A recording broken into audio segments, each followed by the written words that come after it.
Bonjour, je suis très heureux de vous retrouver dans le cadre de la masterclass Traverser les crises avec ce thème choisi depuis le début de l'année, comment entretenir notre santé et notre bien-être.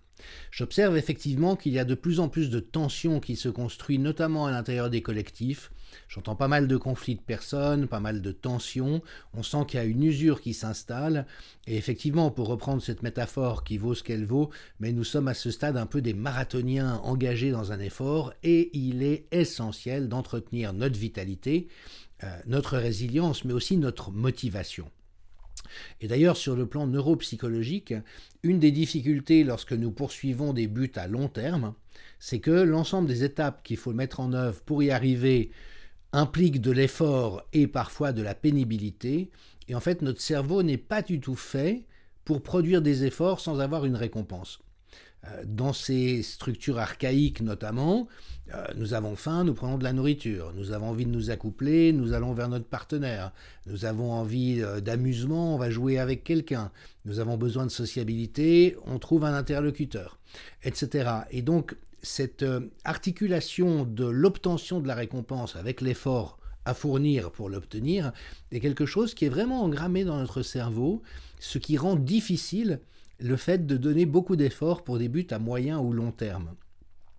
Et d'ailleurs, une des stratégies ou un bouquet de stratégies que vous trouverez, si vous le souhaitez prochainement dans le programme Neuro Wisdom, adresse cette réalité intérieure, parce que sinon, par exemple au travail, si jamais on bosse jour après jour pour des buts dont les fruits sont assez lointains, il peut y avoir un découragement qui s'installe. Et si vous ajoutez à ça la somme de maltraitance, d'abus, de calomnies, de dissensions dans les relations, de projections, d'insultes parfois que nous recevons, eh bien j'ai envie de dire c'est quand même des circonstances qui sont éprouvantes et adverses à bien des égards. Alors dans le cadre du module de ce soir, j'avais envie de vous présenter deux choses.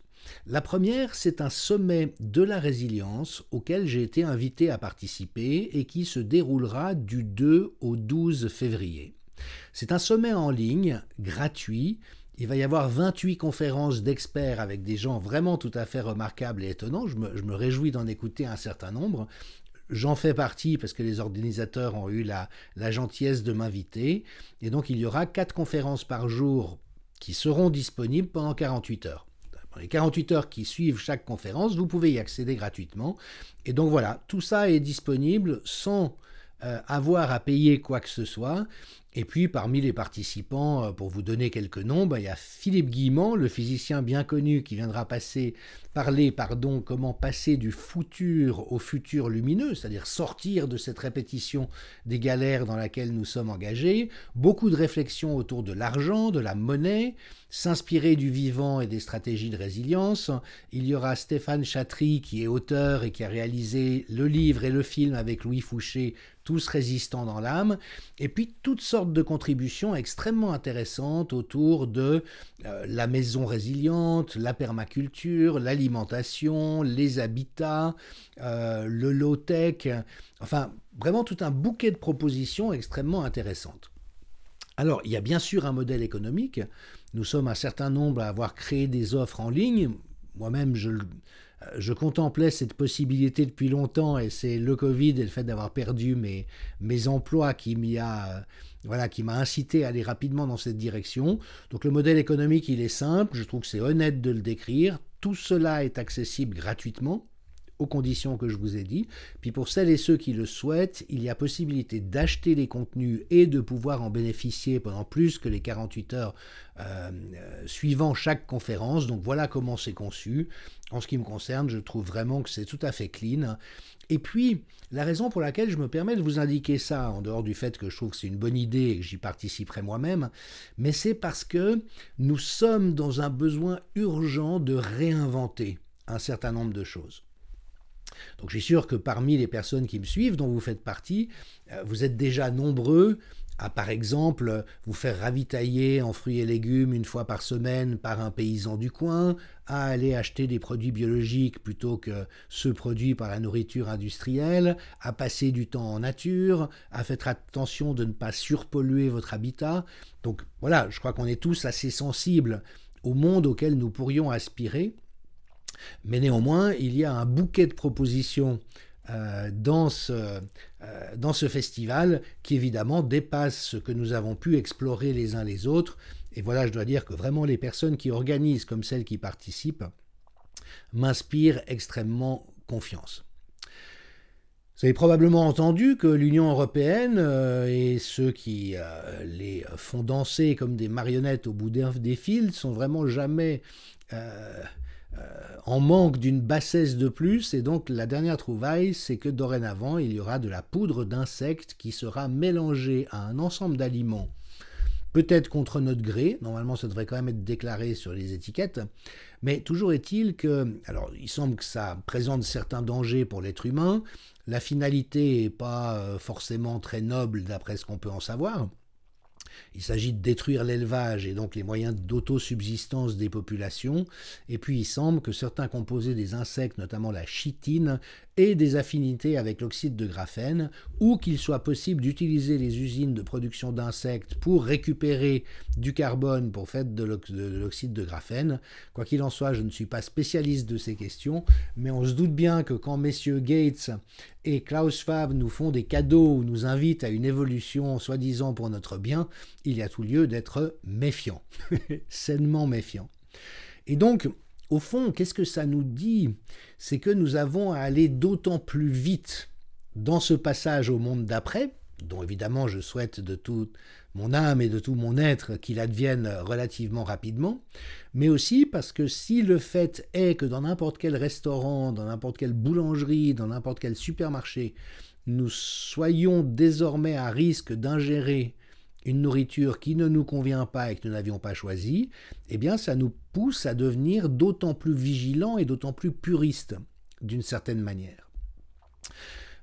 Nous sommes nombreux à considérer, évidemment que je reprends une fois de plus les thèses de Michel Maffezoli qui expliquait comment une époque est en train de se terminer, l'époque moderne. À la fin d'une époque, elle devient délirante, donc les valeurs de productivité, de rationalité, de métrique, tout mesuré, sont évidemment en pleine inflation. Et dans cette logique, ben, ma foi, des protéines venant d'insectes ou de bovins ou de plantes, c'est la même chose. Alors que dans la réalité, c'est pas la même chose, il y a un facteur qualitatif. Et puis, le modèle moderne, il repose aussi énormément sur l'individualité. C'est quelque chose qui m'a toujours beaucoup frappé en tant qu'anthropologue, c'est comment le modèle capitaliste, qui évidemment, lui, vise son propre intérêt, mais a besoin de consommateurs qui consomment à l'identique chacun dans son coin. Donc actuellement, on vit dans des boîtes. La famille nucléaire des parents et enfants ensemble, par exemple, c'est une boîte. Anthropologiquement, on n'est pas tellement fait pour ça, donc c'est très dur pour les parents quand même de se retrouver à 30, 35, 40 ans avec des enfants en bas âge, à journée longue ou en tout cas à semaine longue. Et puis, dans les groupes humains normaux, il y a des oncles et tantes, il y a des personnes âgées, il y a des ados, il y a des voisins, il y a des animaux. Enfin, vous voyez ce que je veux dire, il y a toute une tribu qui vit et l'enfant grandit dans la tribu, au contact de ses parents, bien sûr. Quand on isole les familles nucléaires dans des boîtes les unes à côté des autres, ça veut dire qu'il y a beaucoup moins de ressources relationnelles et existentielles.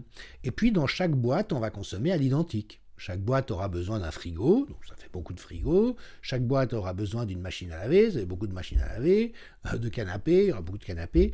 Et donc on voit bien comment ce modèle sert le modèle économique capitaliste.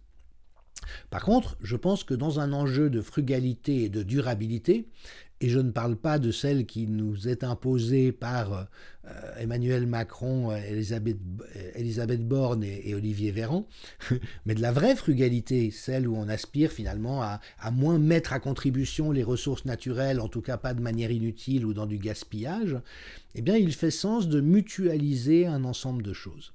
Et c'est là où Maffezoli l'avait très bien pressenti. Ce modèle tribal communautaire est celui qui a vocation à advenir. Il récupère toute une part de tradition.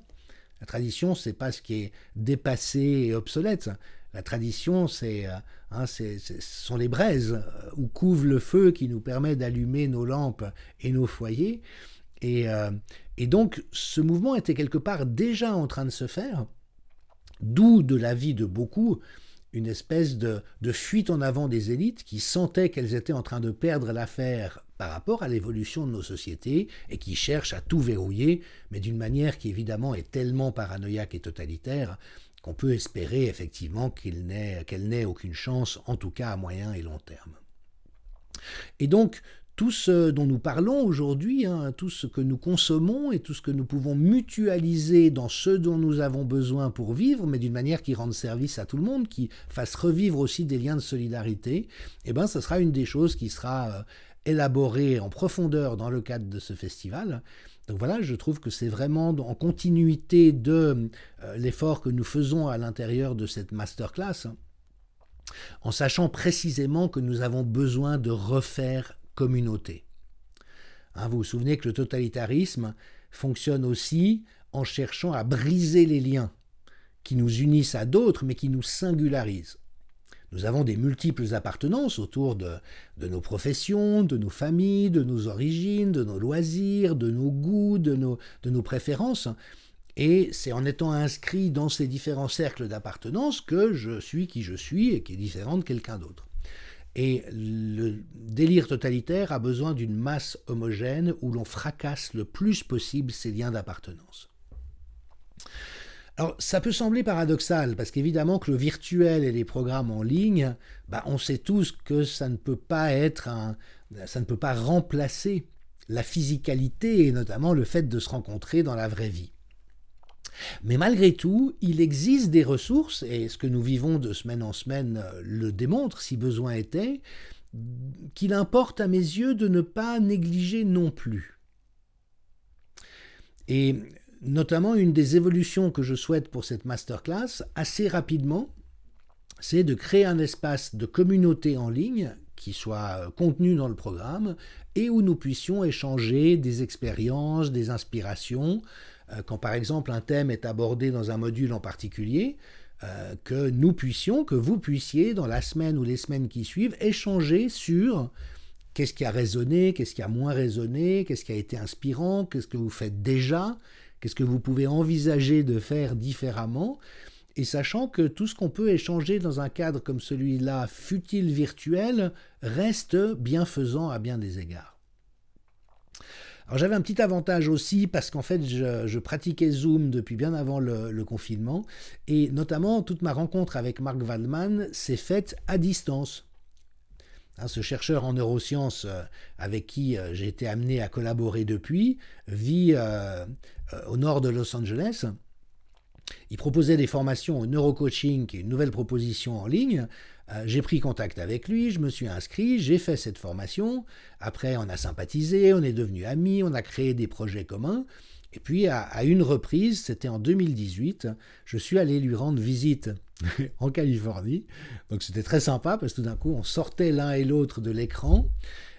Et puis, évidemment qu'avec une telle distance, on n'a pas vocation à se voir régulièrement et on sait tout ce qui s'est passé entre deux, mais toujours est-il que ce que j'ai vécu à son contact, la formation que j'ai suivie, les échanges que j'ai eus avec d'autres de ses étudiants, puis d'autres, une fois que j'ai été, diplômé comme neurocoach, que j'ai reçu mon accréditation, ça m'a permis aussi d'échanger avec des gens qui avaient aussi suivi cette formation et obtenu un diplôme et qui commençaient à exercer. Donc vous voyez, toutes ces ressources sont réelles. Alors de nouveau, elles ne remplacent pas la vie en chair et en os, mais elles peuvent apporter quelque chose de plus. Et c'est là où il est important de ne pas nous priver non plus de tout ce que l'univers numérique peut apporter.